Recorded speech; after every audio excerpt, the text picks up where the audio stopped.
नमस्कार सर्वांना श्री स्वामी समर्थ. तर आजची माझी स्वामींच्या लिखित नामजपाची सेवा करून झाली. तर आता 2 एप्रिलला गुरुवारी आहे, ती म्हणजे हनुमान जयंती. या हनुमान जयंतीच्या निमित्ताने श्री मारुतीरायांच्या कपिध्वजाची प्रख्यात अशी ही कथा. या कथेमधून आपल्याला समजते की मारुतीरायांनी अर्जुनाच्या रथावरील ध्वजावर सूक्ष्म रूपात विराजमान होऊन त्याच्या रथाचे महाभारताच्या युद्धात संरक्षण केले होते. त्याचप्रमाणे आपले परमपूज्य गुरुमाऊली देखील मारुतीरायांचा हा ध्वज नैसर्गिक आपत्तीच्या काळात आपल्याला वापरण्याचा सल्ला देतात. या मारुतीरायांच्या ध्वजाखाली बसून नित्यसेवा ग्रंथातील लांगुलास्त्र शत्रुंजय स्तोत्र म्हटले की कितीही मोठे पाऊस वारा वादळ येणार असले तरी ते थांबवण्याची व परतवून लावण्याची ताकद श्री मारुतीरायांमध्ये आहे. त्यामुळे प्रत्येक गावातल्या कुणीतरी हा मारुतीरायांचा ध्वज आपल्या गावाच्या संरक्षणासाठी आपत्तीकाळी दिंडोरीवरून जरूर आणावा. हा ध्वज जर आपण मारुती मंदिरात किंवा समुद्र नदी या ठिकाणी नेऊन लावला तर येणारे वादळ परतवून लावण्याचे सामर्थ्य या मारुतीरायांच्या ध्वजात असते. या ध्वजाखाली बसून श्री लांगुलास्त्र शत्रुंजय स्तोत्र याची उपासना करावी. याचे अनेक वर्षे या सेवेचे दरवर्षी वादळ काळात अनेक गावांमध्ये अनुभव आलेले आहेत. श्री मारुतीरायांच्या कपिध्वजामुळे महाभारताच्या युद्धात अर्जुनाच्या रथाचे संरक्षण कसे झाले त्याची कथा. धर्म, भीम, अर्जुन, नकुल व सहदेव या 5 पांडवांची पत्नी द्रौपदी होय. महर्षी व्यासांनी प्रत्येक पांडवाला द्रौपदी पत्नी म्हणून उपभोगायला वर्षातून 2 महिने 12 दिवस वाटून दिले होते. इतरांना त्यावेळी हक्क राहणार नाही.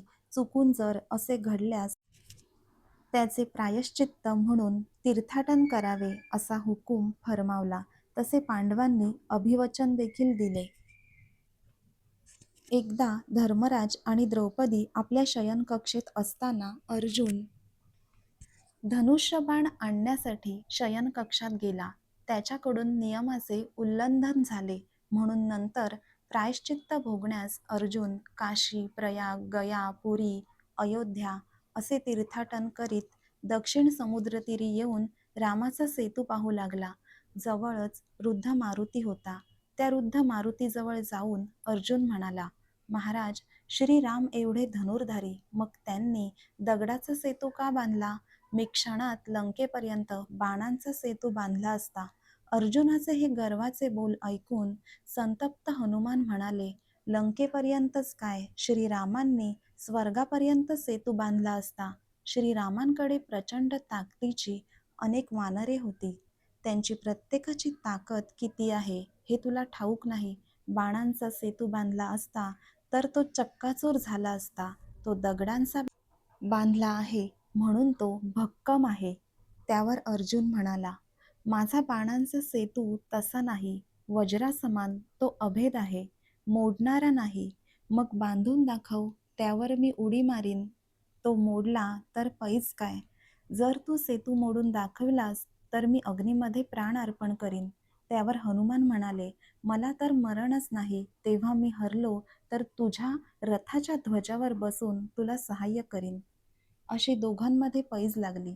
अर्जुनाने धनुष्य चढवून त्यावर बाण लावून बीजमंत्र जपत बाणामागे बाण सोडत लंकेपर्यंत बाणांचा वज्रसेतू तयार केला. मारुतीने उंच उडी मारून सेतूवर पाय ठेवताच सेतू काडकन मोडला.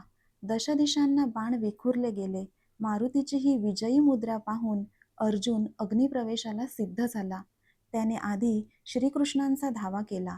तो धावा श्रीकृष्णांच्या कानावर पडताच अर्जुन संकटात असल्याची श्रीकृष्णांना जाणीव झाली. एक वृद्ध ब्राह्मणाचे रूप घेऊन ते घटनास्थळी दाखल झाले आणि घटनेची माहिती घेतली. या पैजेला साक्ष कोण असे दोघांनाही विचारले असता कोणी नाही असे दोघांकडूनही उत्तर मिळाले. तेव्हा वृद्ध ब्राह्मणाच्या वेशातील श्रीकृष्ण त्यांना म्हणाला, माझ्यासमोर आता पुन्हा पैज लावा, आता मी साक्षीला आहे. पुन्हा दोघांमध्ये पैज ठरली. अर्जुनाने बाणांचा सेतू बांधला. श्रीकृष्णाने मारुतीच्या नकळत त्या पुलाखाली सुदर्शन चक्र ठेवले आणि मारुतीस उडी मारण्यास प्रवृत्त केले. तेव्हा मारुतीने पुन्हा त्याच जोमाने उडी मारली, पण सेतू काही मोडला नाही. श्रीकृष्णांनी आपले रूप प्रकट केले. रूप प्रकट करताच मारुती सद्गत होऊन श्रीकृष्णांपुढे हात जोडून उभे राहिले. श्रीकृष्ण हे श्रीरामांचाच अवतार आहेत. तेव्हा श्रीकृष्णाने मारुतीला आज्ञा करून पैज हरल्याची शिक्षा म्हणून अर्जुनाच्या ध्वजदंडीवर बसण्यास सांगितले.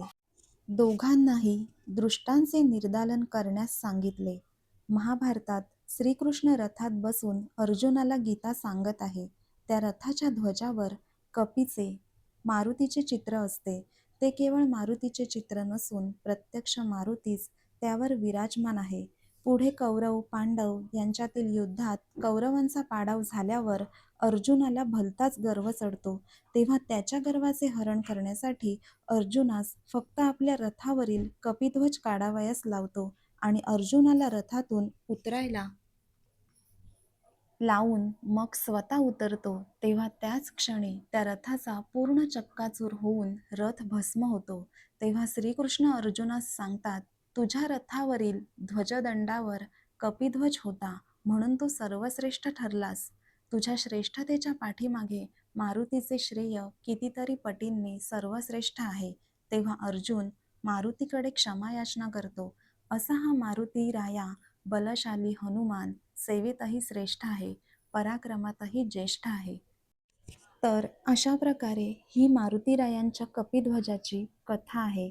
तसेच मारुतीरायांच्या अनेक सेवांपैकी बजरंग बाण हे एक अतिसामर्थ्यशाली स्तोत्र असून ते वर्षातून फक्त होळीपासून पुढील 40 दिवस म्हणजे हनुमान जयंतीपासून पुढील 10 दिवसांपर्यंतच पठण करायचे असते.